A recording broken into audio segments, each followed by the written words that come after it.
Hey, welcome back everybody. We're going to work a little bit more with the order of operations now.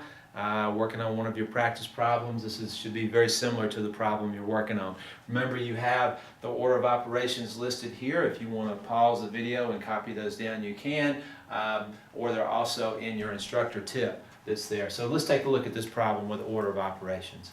First, we'll be looking for parentheses, and there's no parentheses here, so we don't worry about that. Second, we'll be looking for exponents and square roots. Well, I see a couple of exponents. First of all, we've got 9 squared, which of course means 9 times 9. Now, 9 times 9, you know, 81. And then our second exponent is 5 squared, okay? So 5 times 5? Yeah, that's right, 25 minus 25 plus 7 times 2.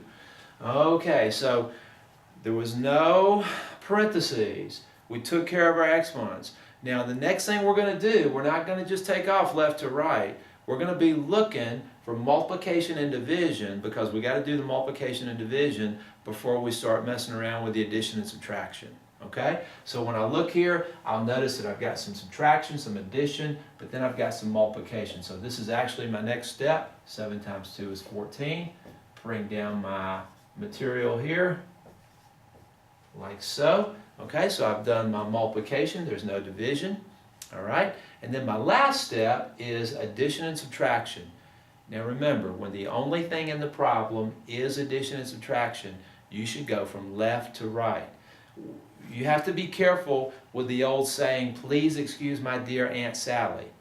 You know, please stands for parentheses, excuse stands for exponents, my stands for multiplication, dear stands for division, aunt stands for addition, Sally stands for subtraction.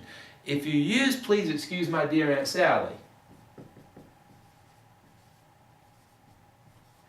it kind of looks like you should do your addition before your subtraction.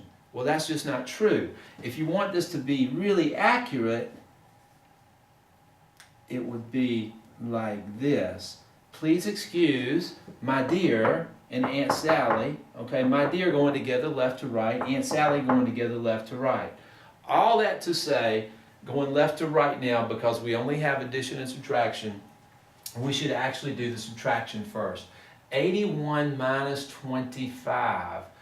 Let's see, how will I do that? I could write it up on the board. I'll give you a shortcut though. How about 81 minus 20 first, okay? Minus 20, that's 61. And then 61 minus 5 more is 56. Okay, so when I did the subtraction, I just went ahead and took the 20 off, and then I took the 5 off. It's easy to take 20 off a number. All right, and then plus 14. I could write that down and do that, or I could just say the 56 plus 10 of the 14 is 66, plus 4 more, gosh, that's 70. So my answer there is 70. All right, so I hope that helps you with this problem a little bit in your order of operations, and I will see you on the next one.